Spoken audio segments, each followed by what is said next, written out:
সকাল সকাল বাজার করে চলে এলাম। আর চলো কি কি বাজার করেছি আর সেটাই তোমাদের দেখাবো। তো hello everyone, welcome back to our channel. তো সন্দীপিকা লাইফস্টাইলে আরও একটা নতুন ভিডিও সবাইকে স্বাগত জানাই। আজকের ব্লগটা শুরু করছি। তো দেখো কি কি এনেছি। এখানে এনেছি দুটো বেগুন, লঙ্কা আর লেবু।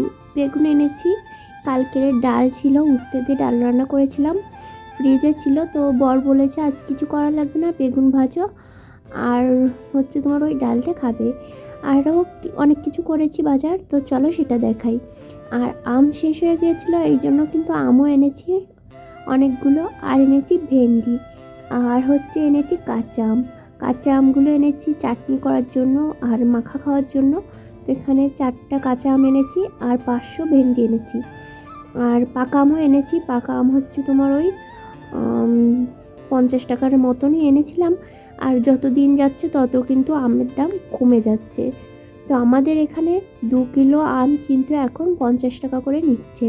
তোমাদের ওখানে কেমন দাম অবশ্যই কিন্তু বলবে। আর আজকের আমগুলো একটু শক্ত দেখে এনেছিলাম, কারণ নরম আম না বেশি দিন থাকে না, এই জন্য।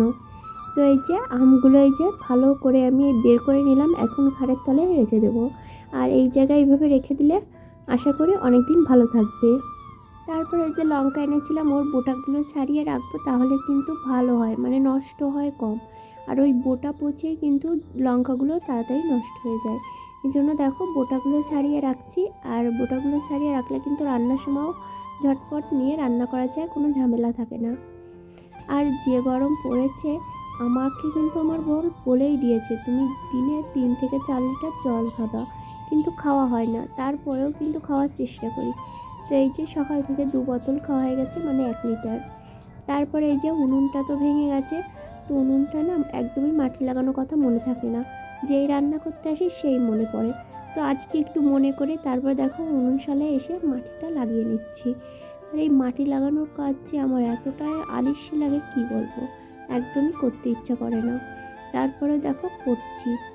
তো সুন্দর করে উনুনটা মাটি লাগিয়ে নেব। আর আমার না উনুনে আর কি মাটি লাগালে বেশি দিন থাকে না, শুধু ভেঙে যায়। তারপরে এই যে মাটি লাগানো হয়ে গেছে, তারপরে নেতা নিয়ে এসে একটু লেপে নিচ্ছি। আর লেপার পর দেখো উনুনটা কত সুন্দর লাগছে।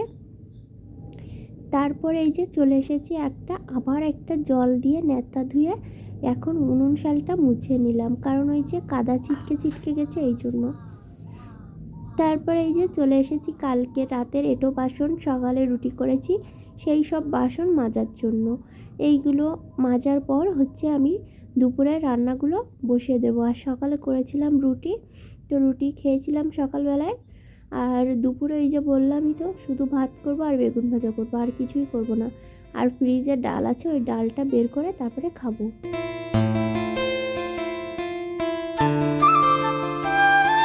আর কালকে তো বর বাজারে না, পাশের দোকান থেকে কয়েকটা জিনিস কেনাকাটা করে এনেছিল।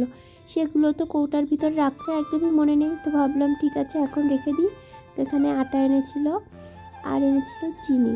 আর আগের ওই যে চিনি ছিল তার ভিতরে ঢুকেছিল পিঁপড়ে, তো এই জন্য পিঁপড়েগুলোকে বের করে রাখলাম। তারপরে এই যে কৌটার ভিতরে লঙ্কাগুলো ভরে রাখলাম, কিন্তু এই কৌটার মুখটাই আটছিল না, তাইতে আর কি ওর থেকে বের করে আরেকটা কৌটোর ভিতর রেখে দিলাম।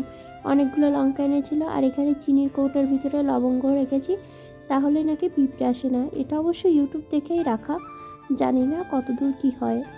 তারপরে এই যে বোতলে তেল ছিল না, এখন তেল ঢেলে নিচ্ছে। আর আমাদের এখানে তেলের যা দাম বাড়ছে, 110 টাকা করে কিলো ছিল, এখন হয়েছে 140 টাকা, ভাবা যায়। তারপরে এই যে রান্নাবান্না তো বসিয়ে দিয়েছি। তো এদিকে ভাত হয়ে গেছে, আর ওইদিকে কড়াতে করছিলাম ভেন্ডি ভাজা। তোমরা দেখেছো সকাল যে ভেন্ডিগুলো এনেছি ওইগুলো ভাজা করছি। আর বেগুন ভাজা করা হয়ে গেছে। আর আমি না ভাতগুলো আজ এই প্রথম হচ্ছে গামলায় ঢেলে রাখবো, কারণ যে গরম পড়েছে হাঁড়িতে ভাত থাকলে না ভাত কিন্তু তাড়াতাড়ি নষ্ট হয়ে যাচ্ছে। এই জন্য এই গামলায় এইভাবে ঢেলে রাখলে আর একটা ঝুড়িতে ঢেকে রাখলে কিন্তু ভাত অনেকক্ষণই থাকবে, রাত ওই 10-11টা পর্যন্ত কিছু হয় না। কিন্তু হাঁড়িতে থাকলে না ভাতগুলো নষ্ট হয়ে যায় তাড়াতাড়ি। এই যে আমার রান্নাবান্না হয়ে গেছে সব, এখন বরের জন্য ভাত বেড়ে নিচ্ছি। ও এক্ষুনি চলে আসবে, 1:10 বেজে গেছে। আর একটু আগে থেকে বেড়ে রাখলে কী হয় বলো তো, ভাতগুলো ঠান্ডা হয়ে যায়, নয় এই গরমে না গরম ভাত একদমই খাওয়া যায় না। আর আমার বর খুব কম ভাত খায়, আমার থেকেও কম খায়ও। তো এখানে করেছি ভেন্ডি ভাজা পেঁয়াজ আর রসুন দিয়ে, আর করেছি বেগুন ভাজা, আর এখানে কালকের ডাল আছে, উস্তে দিয়ে ডাল করেছিলাম, আর এখানে এই যে লেবু কেটে নিয়েছি। এখন ভাতের পাশে দিয়ে দেব। আমি একটু কাজবাজ করবো তো এই জন্য আর কি, ওর জন্য ভাত গুছিয়ে রাখছি।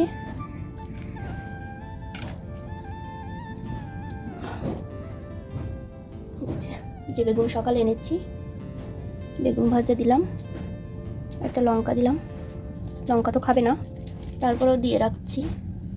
এই যে লেবু। শুভ সন্ধ্যা বন্ধুরা। তো তোমরা ভাবছো দুপুর থেকে একবারে সন্ধ্যার সময় চলে এসেছি, এর ভিতরে আসলে ভিডিও করা হয়নি, এই জন্য আর কি একবারে সন্ধ্যার সময় তোমাদের সঙ্গে শেয়ার করছি। তো এখন এই যে সন্ধ্যা পুজো করে নিচ্ছি, আর এই যে এখন চলে এসেছি তুলসী তলায় পুজো করতে। গেটটাও খোলা ছিল, গেটটাও আটকে দিলাম। এখন তুলসী তলায় আর কি পূজা করে নেব, তারপরে ঘরে পুজো করব। তো আজকের ভিডিওটা আর বেশি বড় করব না, আজকের ভিডিওটা খুবই ছোট হয়েছে।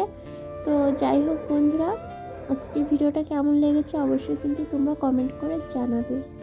আর যারা নতুন দেখছো আমার ভিডিওটা, তারা অবশ্যই আমার চ্যানেলটা সাবস্ক্রাইব করে আমার পাশে থাকবে।